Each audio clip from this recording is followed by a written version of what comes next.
The first sign that something was deeply wrong was not the missed dinners, or the late nights. It was not even the locked phone she used to leave lying around. It was the perfume. An unfamiliar musky scent that clung to her skin one evening as she brushed past me in the hallway. Melissa had not worn anything like that in years. It was the kind of fragrance she used to pick out when we were younger, back when she still cared what I thought. New perfume? I asked, leaning casually on the doorframe of our bedroom. She paused mid-step, her hand on the dresser drawer, and shot me a quick smile. Just something I found lying around. You do not like it. Her tone was light, almost dismissive, but there was something behind her eyes. A flicker of hesitation, like she was daring me to push further. I did not, though. I laughed it off, told her it was nice, and went back downstairs to finish my beer. But the perfume was not the end of it. A week later, Melissa came home with a new phone. Her old one was, according to her, acting up. She tossed this explanation at me while scrolling through something on the screen, not even looking up. I was not tech-savvy enough to challenge her, but I noticed she seemed more protective of this new device. Always keeping it face down on the table or sliding it into her pocket the second I walked into the room. I would have let it go. Chalked it up to me being paranoid if it had not been for what happened last Friday. It was late, close to midnight, when I heard the low buzz of her phone vibrating on the nightstand. Melissa was in the bathroom, so I instinctively glanced at the screen. A message popped up, Kevin M. Still thinking about earlier, not wait to see you again. Kevin M. That name hit me like a punch to the gut. Kevin, the guy from her past. I had not thought about him in years. But here he was, apparently very much a part of my wife's present. I felt the blood drain from my face as I stared at the words. My heart was pounding so loudly I barely heard the bathroom door creak open. What are you doing? Melissa's voice was sharp, cutting through the thick silence. I snapped my head up to see her standing there. Wrapped in a towel, her wet hair dripping onto the carpet, her eyes flicked to the phone in my hand, then back to my face. Who's Kevin? I asked. My voice low but trembling with barely contained anger. Her expression did not change, not at first. She stepped closer, calmly plucking the phone from my hand like she was taking a toy away from a child. Just an old friend, she said, her tone so casual, it almost made me doubt what I'd just seen. An old friend who not wait to see you again? I shot back. That got a reaction. Her eyes narrowed, and her jaw tightened, but she did not stumble. He's going through a rough time, she said, sliding the phone into her pocket. I ran into him at the grocery store a while back, and we've been talking. That's it. She walked past me, her towel brushing against my arm, and headed for the closet. I followed her. My fists clenched at my sides. You expect me to believe that? Talking about what? Your mutual love of cereal brands. She sighed loudly, yanking a t-shirt off the hanger. God, stop being so dramatic, Alex.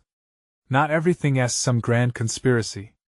I stood there, staring at her, feeling the floor beneath me shift like quicksand.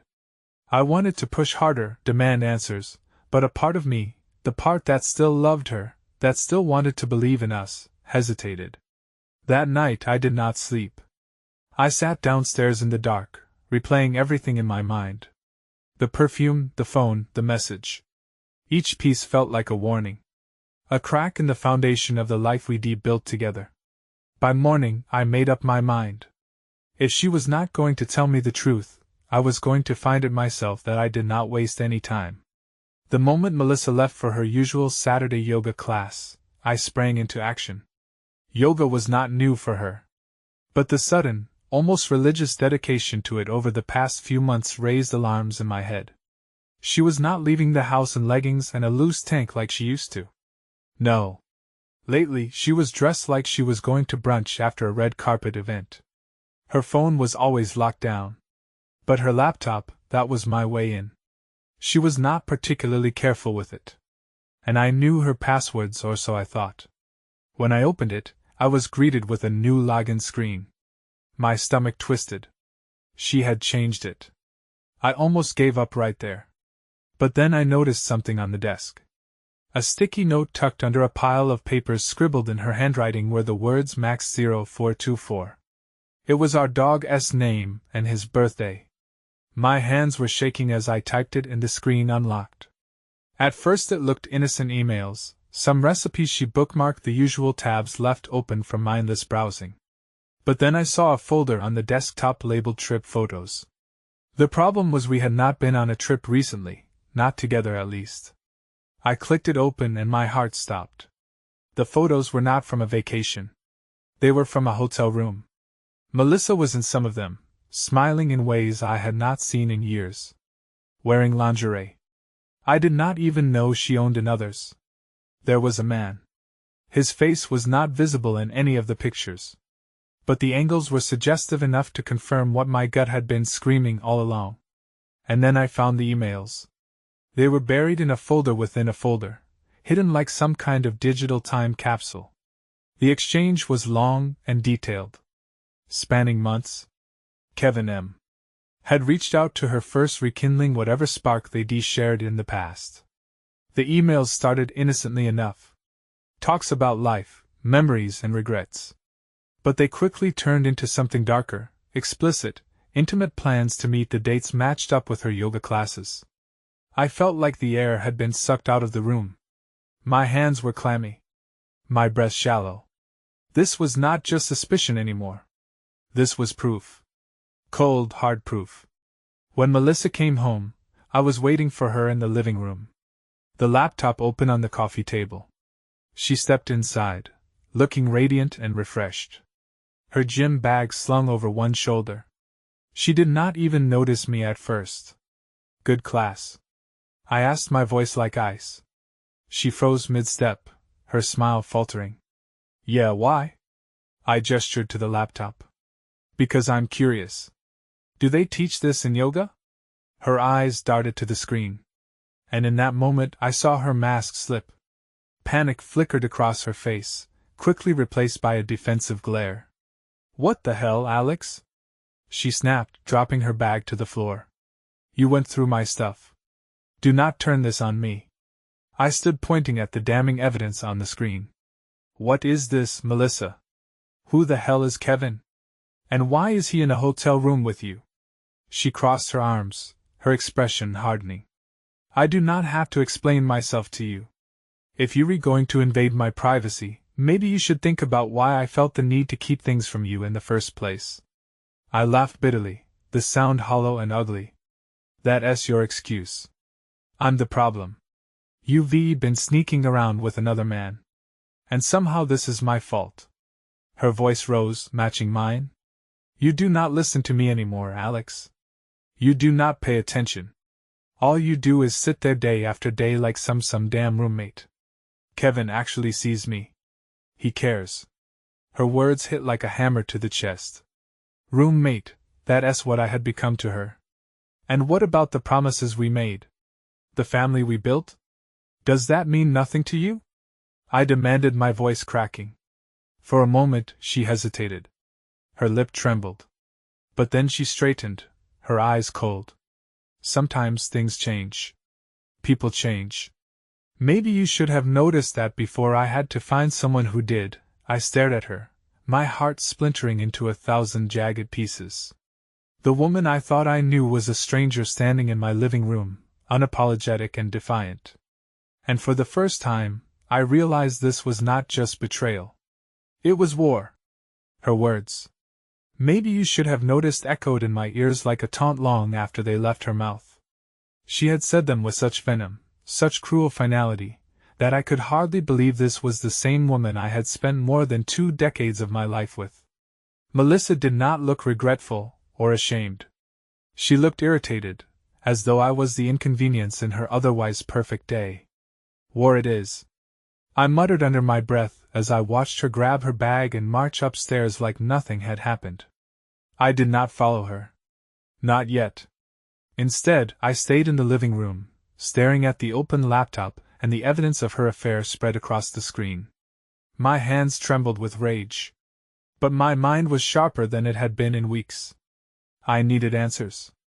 The emails had told me a lot, but not enough. The hotel room was local. I recognized the decor from an upscale chain nearby. A quick check of our credit card statements showed no charges to that hotel, which meant they were being careful. Too careful. But Melissa was not a tech genius. And I doubted Kevin was either. I scrolled through her messages one more time, searching for any slip-ups. And then I found it. A reservation confirmation buried in her email trash dated just 2 weeks ago. Room 214 Friday night. I stared at the screen, the pieces clicking into place. She was not at yoga that night. She was there with him. Melissa came back downstairs a few minutes later. Her expression unreadable. She changed into casual clothes, sweats and a hoodie, like she was trying to look as harmless as possible. But the tension in her jaw betrayed her. "What are you going to do, Alex?" she asked, her voice softer now, almost cautious. "What do you think I'm going to do?" I snapped. "Pretend this did not happen. Go back to watching TV while you keep sneaking off to play house with Kevin." She flinched but recovered quickly, crossing her arms over her chest. "Look, I'm not proud of how this happened. But maybe it's for the best. Maybe we've both been holding on to something that is not there anymore." Her words sliced through me like a razor. I wanted to shout, to throw something to force her to see the destruction she had caused. But instead I stood there, letting the silence stretch between us. "Is that what you really think?" I finally asked, my voice low and bitter, that the last 26 years were just some mistake we need to undo. She hesitated. And for the first time, her confidence wavered. "I do not know, Alex." Maybe the honesty in her voice, the lack of hesitation, hurt more than any lie she could have told. "I guess I need some air," I said, grabbing my keys from the counter. "Alex, do not." I was already out the door, slamming it behind me. I did not go far, just down the block to sit in my car and try to process what had just happened. My head was pounding, and my thoughts were racing faster than I could keep up. I could not go back in there. Not yet. I pulled out my phone and opened a new tab. It was a long shot, but I needed to confirm something. I typed the name of the hotel into Google and pulled up the website.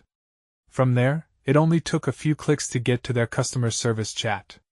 I used my best guess at Melissa's fake email to request a receipt for the room reservation. It took about 5 minutes of waiting, my hands sweating against the steering wheel. But eventually they sent it. It was not just one room. It was three separate weekends, all booked under Kevin's name. The timestamp on the last one, Friday night, room 214, confirmed what I'd already suspected.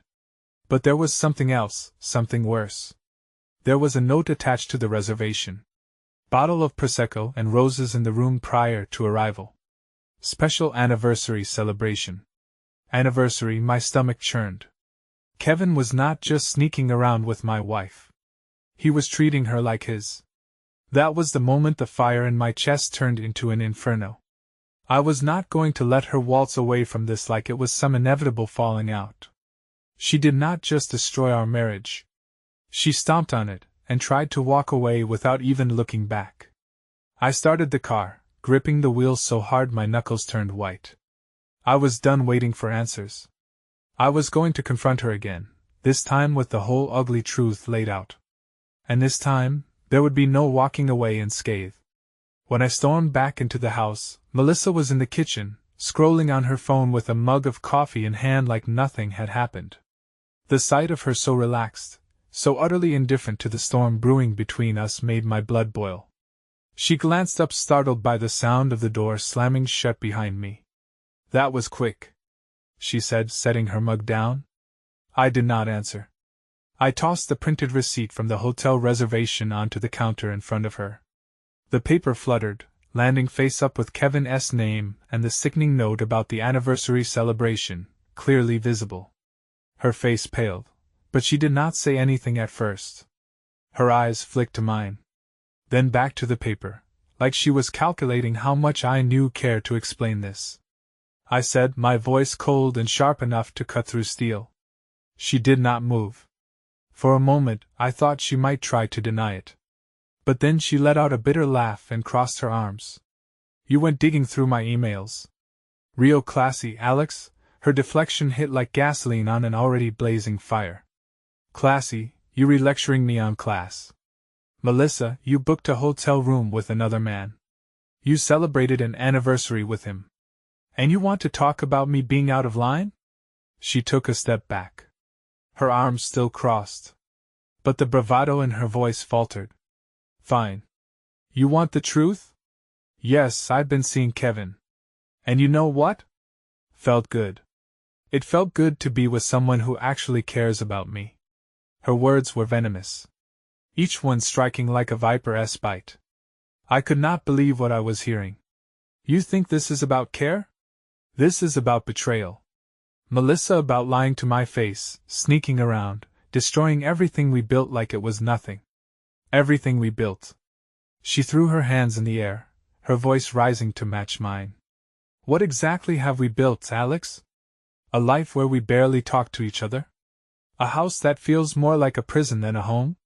Do not act like you're some saint here. Her words stung. But I was not about to let her rewrite history. Do not twist this around. I've been here every damn day, trying to make this work. While you've been out playing house with some washed-up high school boyfriend, her face twisted in anger. But there was something else there too. Guilt, maybe, or regret. You do not get it, do you? Kevin was not just some fling.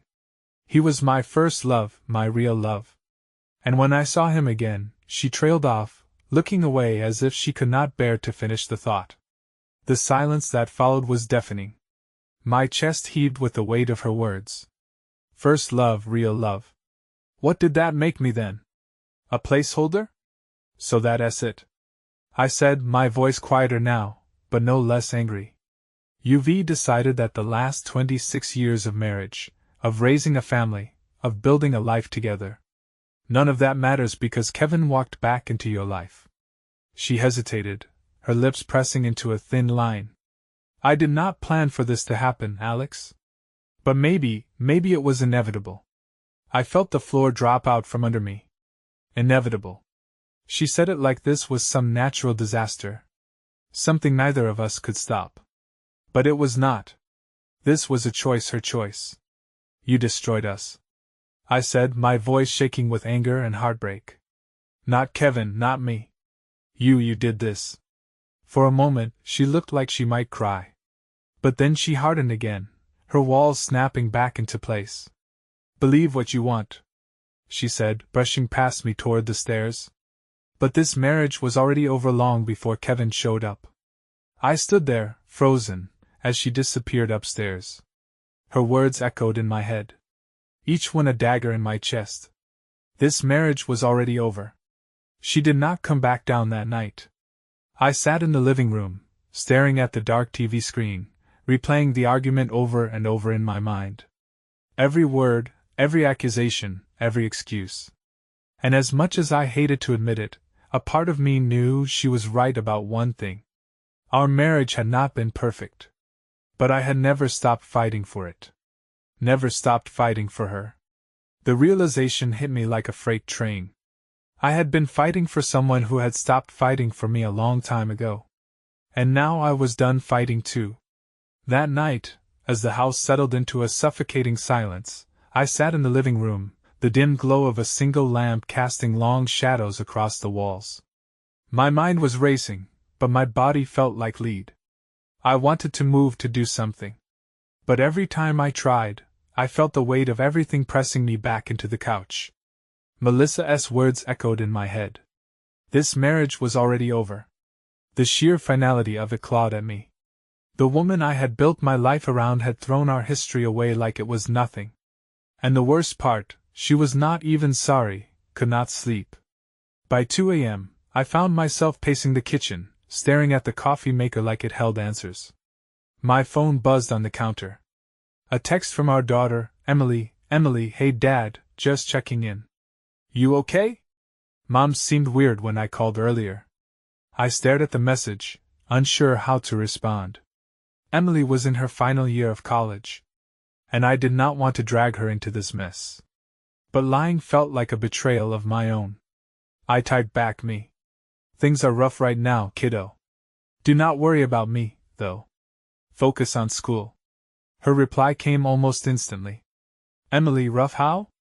What's going on? I did not answer. Could not. By morning, I had made a decision. I was not going to let Melissa control the narrative.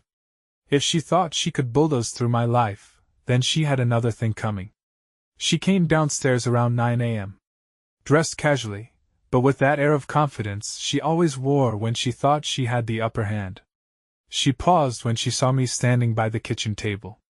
A cup of coffee in my hand and a folder on the table. What's this? She asked, nodding toward the folder. It's essay list, I said, keeping my tone even. Of everything we need to figure out if this marriage is as over as you say it is. Her eyes widened slightly, but she quickly recovered. You serious? Dead serious. She crossed her arms, leaning against the counter. And what makes you think I'm ready to do this right now? Because you made your choice, Melissa? I said, my voice firmer than I felt. Now I'm making mine. I'm not going to sit here and wait for you to decide when it's convenient for you to end this. She laughed. A bitter, humorless sound. Wow. So you get to play the victim and the martyr all at once. How convenient. I slammed the coffee cup down on the table, the sound echoing through the room. Do not you dare. I snapped. Do not you dare try to make this about me being dramatic. You lied. You cheated. You ended this. I'm just following through. Her expression faltered for a moment, but she quickly masked it with anger. Fine, she said, her voice cold. You want to sort this out? Let us do it. But do not expect me to grovel or beg. I would not. I nodded. My jaw clenched. I would not expect anything less. By midday, I had contacted a lawyer. I did not know if I wanted to file for divorce yet. But I needed to know my options. Melissa had stomped on our vows. And while part of me wanted to cling to the life we built, the other part, the part that was tired of the lies, knew I needed to protect myself. The lawyer, a sharp-tongued woman named Diane, did not sugarcoat things. If you're thinking about reconciliation, Alex, that's fine. But if she is as unapologetic as you say, you need to ask yourself what you're really holding on to. Her words stayed with me long after I hung up the phone. What was I holding on to? The memories of who Melissa used to be? The hope that she might someday regret what she'd done? Or was it just fear of starting over after 26 years of knowing nothing else? That evening, Melissa came home later than usual. She did not say where she'd been. And I did not ask. Instead, I handed her a printed schedule of upcoming appointments with a mediator. What's this? She asked, frowning. If we re-ending this, we redoing it cleanly. I said, no messy court battles. No dragging Emily into it. Just the two of us, splitting everything as fairly as possible. Her lips pressed into a thin line. And if I do not agree to this, I stared at her, my anger simmering just beneath the surface. Then you'll see exactly how far I'm willing to go to make sure you do not walk away from this escape. For the first time, I saw a flicker of uncertainty in her eyes. She opened her mouth to say something, but no words came. Instead, she grabbed the paper and walked out of the room, leaving me standing alone in the kitchen. This time, though, I did not feel helpless. I felt ready to fight for myself, for my dignity, and for whatever life would look like after Melissa was no longer in it. The next day, Melissa acted as though we were strangers sharing the same house. She barely spoke to me.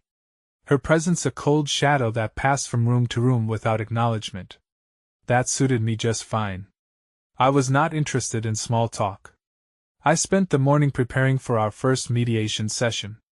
Diane, the lawyer, had been clear, come armed with everything. Financials, assets, debts, leave no stone unturned. If she tries to get clever, you'll need leverage. The word stuck with me. Melissa had been clever enough to hide an affair for months, but she'd also gotten careless. I was not just sitting around waiting for this to unfold. I was actively digging into every thread I could find. And that's when I discovered the joint account withdrawals. We'd opened the account years ago when we bought the house, intending it to be a simple way to handle joint expenses. Over time, it became less of a priority. Most of our bills were automated, and I rarely checked the statements. But now, staring at the online balance sheet, I noticed something that did not add up.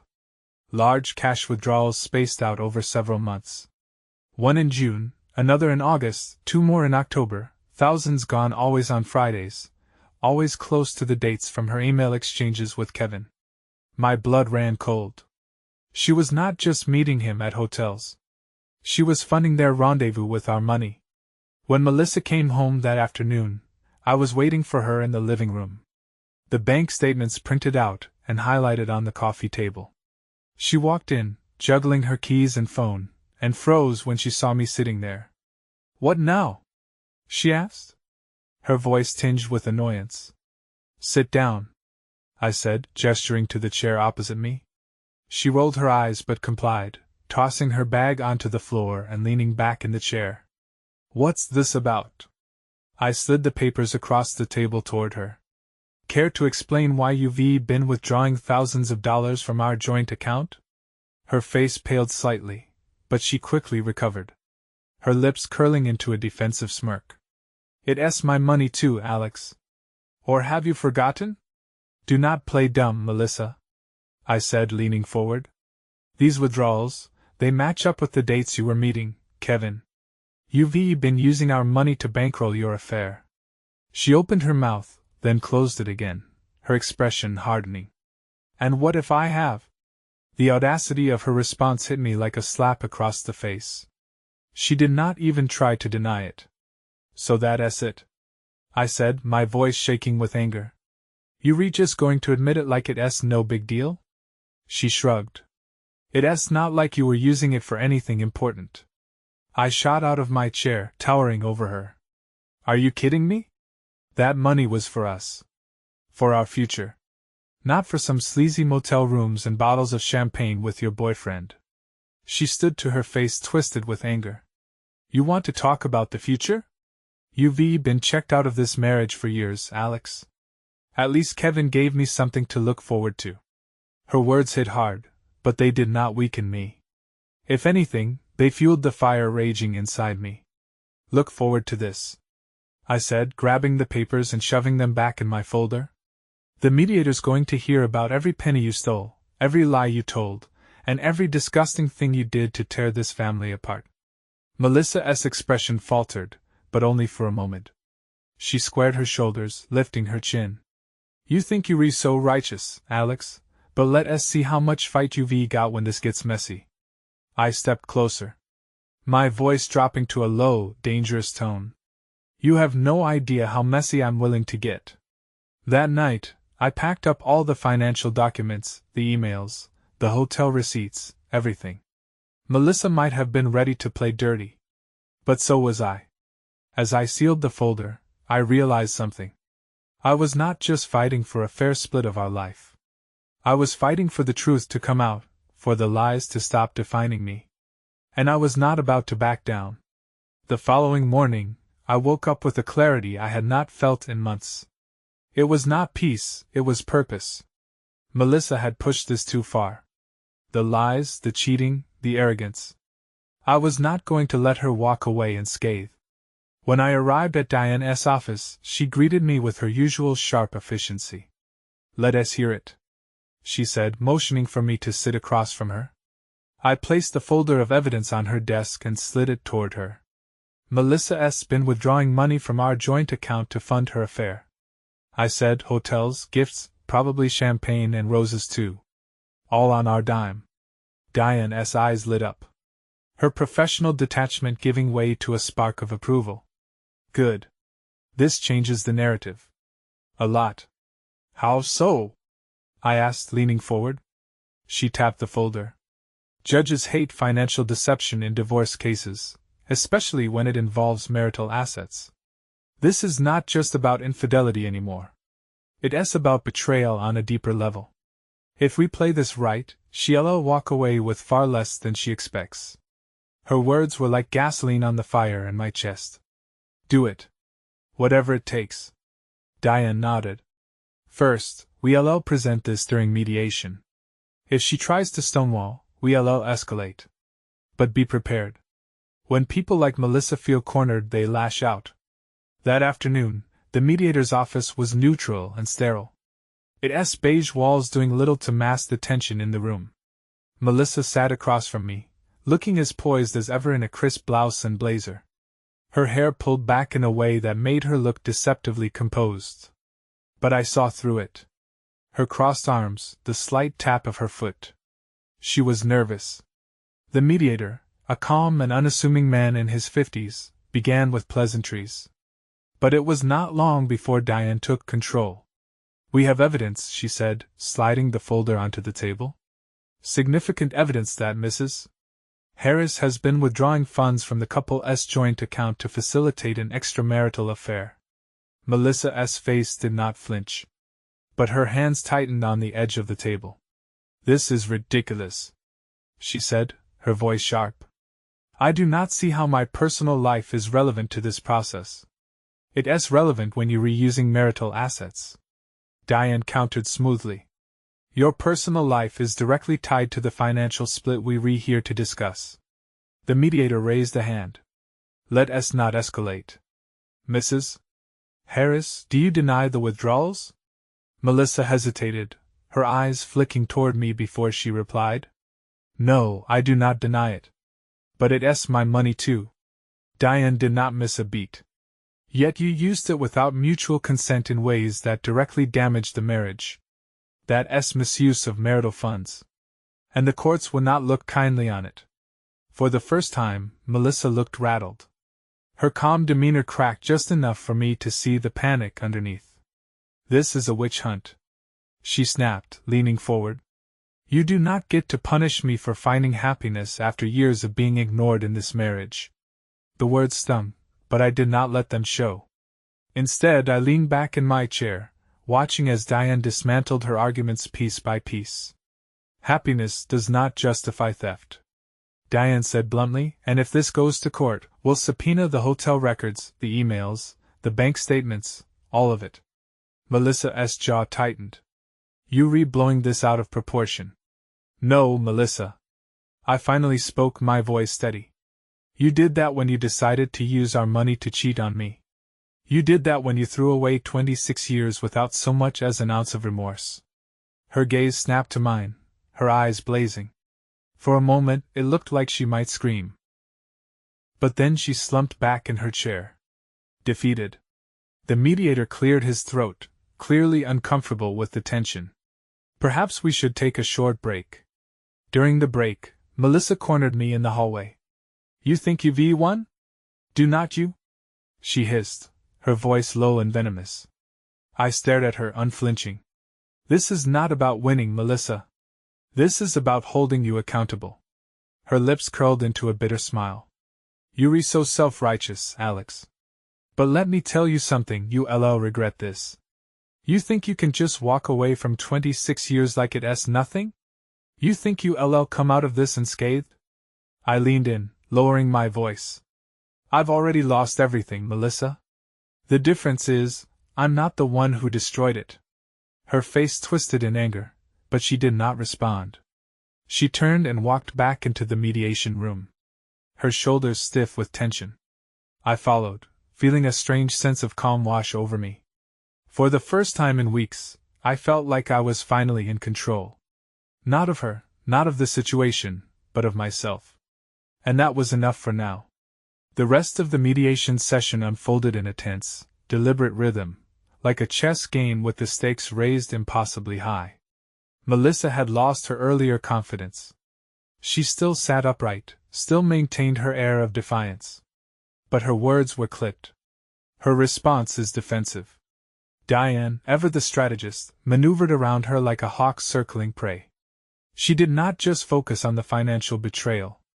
She highlighted the emotional toll. My client's well-being has been irreparably damaged by Mrs. Harris's actions.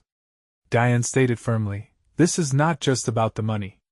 It is about trust, dignity, and the sanctity of a 26-year commitment that she so callously disregarded. Melissa rolled her eyes. The gesture so dismissive that even the mediator frowned. Let us not act like Alex is some perfect victim, she said, her voice sharp. Our marriage was dead long before Kevin came into the picture. I felt the words hit me. But I stayed silent. Diane did not flinch either. Regardless of how you frame it, Mrs. Harris, your actions were deliberate and deceitful. And the evidence speaks for itself. The mediator interjected, clearly trying to steer the conversation back to neutral ground. Let us focus on resolving the financial disputes, he said. We can address emotional grievances in a separate setting if necessary. Melissa leaned back in her chair, crossing her arms. Fine. But I'm not going to sit here and let you take everything from me just because I had the courage to admit I was not happy anymore. Courage, the word burned in my chest. There was no courage in what she had done. Just selfishness dressed up in excuses. The session ended with no final resolution. The mediator scheduled a follow-up. But it was clear that Melissa's composure was beginning to crack. She left the office quickly, barely glancing at me as she brushed past. Diane stayed behind to debrief me. She's unraveling, she said bluntly. That kind of defensiveness is a sign she's not as confident in her position as she wants us to believe. She knows the financial misuse puts her on thin ice. Do you think she'll cave? I asked. Diane gave me a measured look. She might. But people like Melissa do not go down without a fight. She'll find another way to assert control. That evening, I returned home to find Melissa sitting at the kitchen table. A glass of wine in her hand and her phone face down on the table. Her eyes were bloodshot, but not from tears. She looked tired, drained, as if the day had finally caught up to her. You relate, she said flatly, swirling the wine in her glass. I ignored her comment and started toward the stairs. Do you even care what happens to this family? She called after me. I stopped my hand on the banister. Slowly, I turned to face her. Do you? Her laugh was hollow, bitter. That's rich coming from you. You think this is all black and white, do not you? I'm the villain. And you the poor, betrayed husband. I think, I said, my voice calm but firm, that you made a choice. And now you angry because you finally facing the consequences. She stood abruptly, the chair scraping loudly against the floor. You do not get it, Alex. You never got it. I needed more than this, more than you. Her words stung. But I did not let it show. You needed more? Then you should have told me. You should have been honest. Instead, you lied. You stole. You cheated. And now you want to act like that makes you brave. She flinched, her face contorting in anger. You so damn righteous. Like you were some perfect husband. Newsflash, Alex, you were not. You buried yourself in work, in routines. You stopped seeing me a long time ago. I shook my head. A bitter laugh escaping my lips. And you think Kevin saw you? He saw an opportunity. That's all. The words hit harder than I intended. Her expression shifted. A flicker of doubt crossing her face before she masked it with anger again. I'm done having this conversation, she said, grabbing her wine glass and storming past me toward the living room. I let her go. There was no point in arguing anymore. The cracks in her armor were showing. And I knew it was only a matter of time before everything she was trying to hold together would fall apart. But as I climbed the stairs, a thought gnawed at the back of my mind. Was I ready for what would come next? Because once those walls came down, there would be no turning back. The next morning, the house felt colder, emptier. Melissa was already gone by the time I came downstairs, her absence leaving a strange void. I did not wonder where she was. I knew she was with Kevin. Where else would she be after everything that had come out during mediation? I had half a mind to track her down. Confront him too. But Diane's words echoed in my head. People like Melissa do not go down without a fight. I was not going to let her bait me into something reckless. I needed to keep my focus. Around noon, I got an email from Diane. She had filed an official motion to include Melissa's financial misuse in the division of assets. If she does not start cooperating, Diane had written, we'll escalate. It gave me some comfort knowing that the law was on my side. But Melissa was not someone who went quietly. That was proven a few hours later when she walked back into the house with a smug expression and an envelope in her hand. You've been busy, she said, tossing the envelope onto the coffee table in front of me. What's this? I asked, eyeing it suspiciously. Open it. I did, and my stomach dropped. Inside were copies of old text messages between me and a coworker, Laura, innocent exchanges about work projects, jokes, and the occasional venting session about Melissa. But taken out of context, I could see how someone might twist them. You really reaching? I said, holding the papers up. She crossed her arms, leaning against the doorframe. Am I? You think the court would not be interested in your little side conversations? You think they would not wonder why you were complaining about me to another woman? I stood meeting her glare. You're seriously comparing this to what you've done, to cheating, lying, and stealing? Why not? She shot back, her voice rising.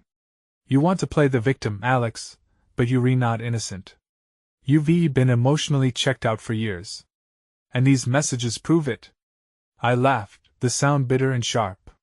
So this is your plan? Deflect, twist the narrative, and hope no one notices you're the one who tore this marriage apart. Her jaw tightened. The court will notice, Alex. And if you keep pushing me, I'll make sure they see every flaw, every mistake you've ever made. For a moment, I felt the familiar wave of anger rising. But then something shifted. I saw her for what she truly was: desperate. She was grasping at anything she could find, trying to regain control of a situation that was slipping through her fingers. You know what, Melissa? I said, stepping closer. Go ahead, show them the texts, show them everything. You think you're the only one who has been collecting evidence? You're the one who made this ugly. And if you want to drag it into the mud, I'll meet you there. Her expression faltered for just a second. But it was enough. I hope Kevin is worth it. I added, my voice quieter, but no less cutting. Because when this is over, that's all you'll have left. She stared at me, her face a mixture of anger and something else. Fear, maybe regret. I do not need you, Alex, she said finally, her voice trembling. I never did. I nodded, stepping back. Then why are you still here? The words hung in the air between us, heavy and undeniable. She did not answer. Instead, she grabbed her keys and stormed out of the house. For the first time in weeks, I felt a strange sense of peace as the door slammed behind her. She could try to twist the narrative all she wanted. But the truth was out now. And I was not backing down. This was not just about ending a marriage anymore. It was about reclaiming my life from someone who had no right to hold it hostage. Melissa could throw whatever she wanted at me. I was ready. Melissa did not come home that night. The house felt eerily quiet without her. But instead of feeling lonely, I felt liberated. The tension, the constant undercurrent of lies. It was all gone. For the first time in weeks, I could think clearly. Early the next morning, Diane called. Good news, she said, her tone sharp and focused. The financial misuse is going to work heavily in your favor. The court's initial response to our filing suggests Melissa will be held accountable for any misappropriated funds. That is great, I said. But she is not backing down.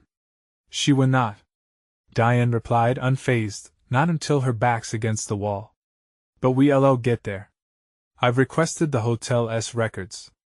Once we have those, her Kevin fantasy will be hard to spin into anything innocent. I thanked her and hung up. But the mention of Kevin stayed with me. He had been the catalyst for all of this. The one who had reignited Melissa's reckless tendencies. And yet, he remained in the background untouched. For now, that afternoon, as I sorted through some old files in the study, my phone buzzed. It was a text from Emily. Emily, Mom called me. She's acting weird. What's going on? I stared at the message, debating how much to tell her. Emily deserved the truth. But I did not want to drag her into the ugliness of it all. After a moment, I typed back, me. Things are complicated right now. We'll talk soon. Focus on school. Okay. Her response was instant. Emily, I'm coming home this weekend. I said. Emily was stubborn, just like her mother. If she was coming home, there was no stopping her. That evening, Melissa finally walked through the door, her face tight with anger and exhaustion. She did not acknowledge me as she kicked off her shoes and headed straight for the kitchen. I followed, leaning against the doorframe as she poured herself a glass of wine. Long day, I asked, my tone dripping with mock civility. She shot me a glare. What do you want, Alex? I want to know how much longer you're going to pretend you're the victim in all this. She slammed the glass down on the counter, some of the wine sloshing over the rim. Oh, give it a rest. You're not some saint, Alex. You've been cold, distant, impossible to live with for years. And you've been dishonest, unfaithful, and selfish. I shot back. So what's your excuse for that? She opened her mouth, but no words came. For the first time, she looked cornered. Like the weight of her actions was finally starting to sink in. I did not let up. You've built this fantasy around Kevin, thinking he's the answer to everything. But let me ask you something, Melissa. What happens when he gets tired of you? What happens when he sees you for who you really are? Her face twisted in anger, but she did not respond. Instead, she grabbed her wine glass and stormed out of the kitchen. The next morning, I woke to the sound of Melissa on the phone. Her voice was low, frantic. But the walls were thin enough for me to catch bits and pieces. I see not deal with this right now. No, you do not understand, Kevin. Yes, I know. But I pushed open the door to the guest bedroom, where she had been sleeping, and leaned against the frame. She froze mid-sentence, her eyes wide with a mix of guilt and anger. Problems in paradise? I asked, crossing my arms. She hung up without another word, glaring at me as if I had no right to intrude. Do you just enjoy making everything worse? No, Melissa. I said, my voice calm. I just enjoy watching the truth catch up to you. She pushed past me. Her phone clutched tightly in her hand and disappeared down the hall. By the time Emily arrived that weekend, the cracks in Melissa's world had widened into full-blown fissures. Emily did not waste time with pleasantries. She cornered me in the living room, her arms crossed and her expression fierce. Dad, what's going on? She demanded. I sighed, gesturing for her to sit down. Your mom and I are going through something. It's complicated. Complicated how? She pressed. I hesitated, then decided to rip the band-aid off. Your mom's been seeing someone else. It's been going on for a while. Emily's face twisted in shock and anger. Are you serious? Mom? She would never. She did, I said firmly. And now we're trying to sort through the mess she left behind. Emily leaned back. Her hands clenched into fists. Does she even care about what she's done? I did not answer. I did not need to. The silence said it all. Later that evening, Emily confronted Melissa. Their voices echoed through the house. A cacophony of accusations and denials. How could you do this to Dad? To us, Emily shouted. You do not understand, Emily. Melissa yelled back, her voice shaking. It's not that simple. It is that simple. Emily fired back. You destroyed everything because you could not deal with your own issues. That's on you. I stayed out of it, listening from the study as the argument raged on. For the first time, Melissa could not spin her narrative, could not deflect the blame. Emily saw through her, and there was no escape. When the house finally fell silent again, I felt a strange sense of satisfaction. Melissa's carefully constructed facade was crumbling piece by piece. And I was not going to lift a finger to stop it. The aftermath of Emily's confrontation with Melissa left the house heavy with tension. Emily avoided her mother like a plague, spending most of her time with me in the study, or helping me organize things around the house. Melissa, for her part, sulked in her room or retreated to the guest bedroom where she now slept, nursing glass after glass of wine. It was clear that her relationship with Kevin was unraveling. I caught snippets of her phone conversations.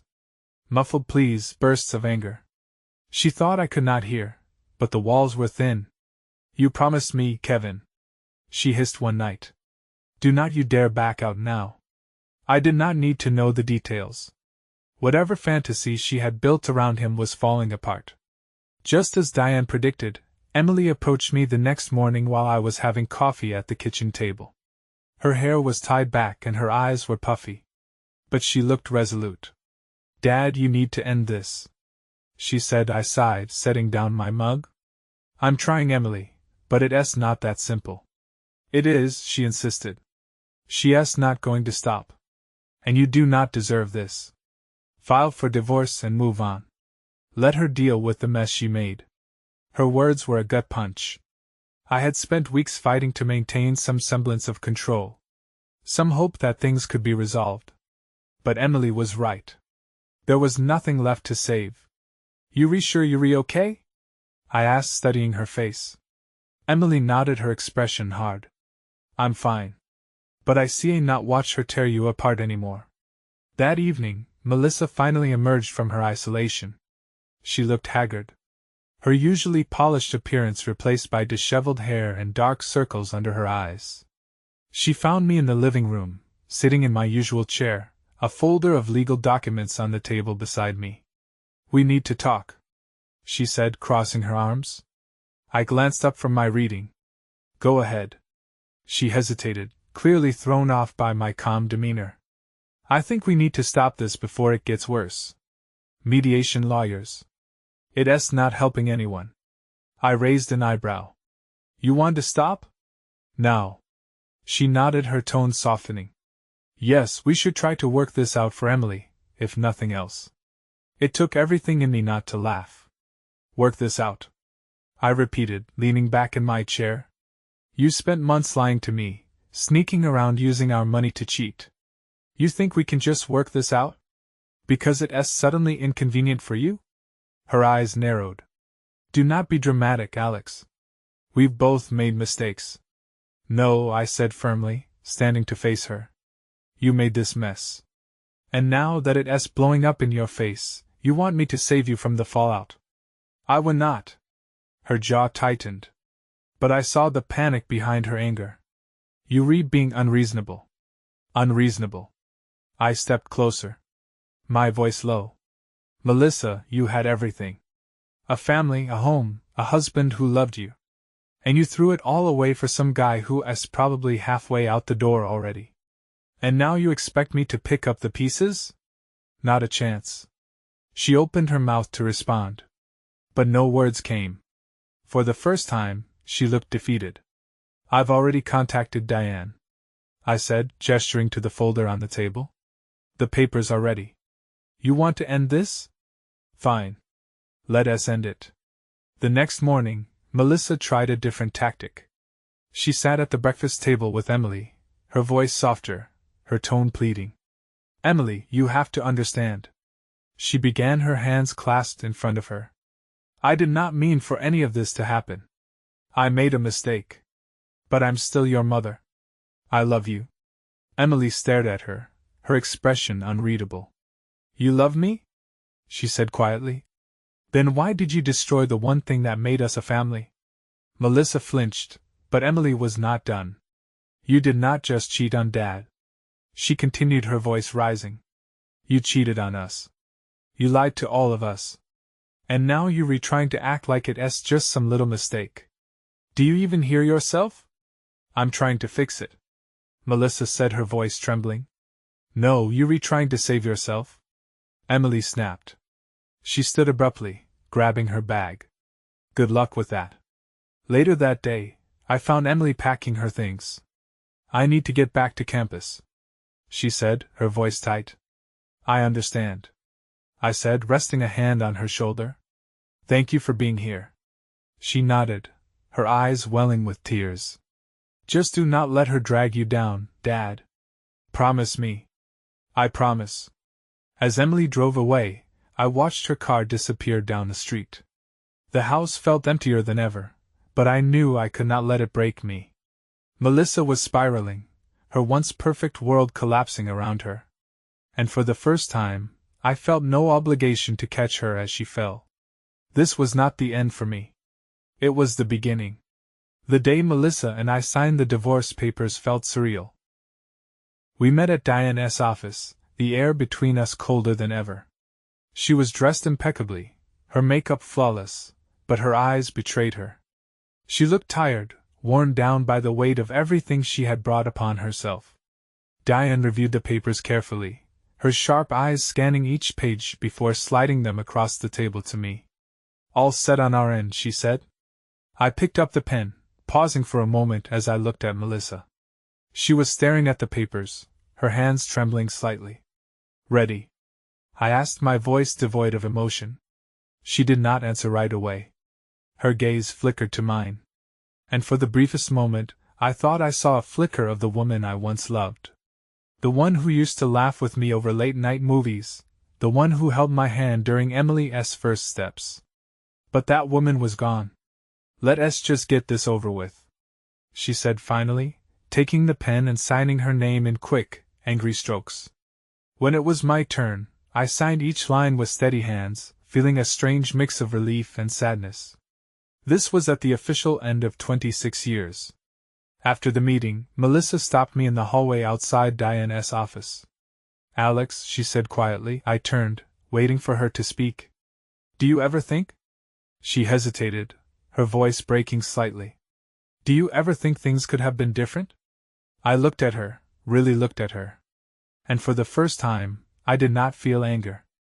I did not feel betrayal. I just felt nothing. "No, Melissa," I said simply, "you made your choices. And so did I." She nodded slowly, tears welling in her eyes. "I'm sorry," she whispered. But the words felt hollow, too little, too late. Without another word, I walked away, leaving her standing there. Over the next few weeks, I began piecing my life back together. The house felt empty without Emily or Melissa. But it also felt like mine for the first time in years. I rearranged the furniture, throughout old reminders of a life that no longer existed, and started making plans for the future. One night, while sorting through some boxes in the attic, I found an old photo album. Flipping through the pages, I saw snapshots of happier times, family vacations, birthdays, anniversaries. For a moment, I felt a pang of nostalgia, but it quickly passed. Those moments were real, yes, but they were gone now. And holding on to them would only keep me trapped in the past. A month after the divorce was finalized, I ran into an old friend, Mike, at the hardware store. He had not heard about the split, and asked how Melissa was doing. "She's not around anymore," I said, keeping my tone light. Mike raised an eyebrow. "You okay?" I thought about it for a moment before nodding.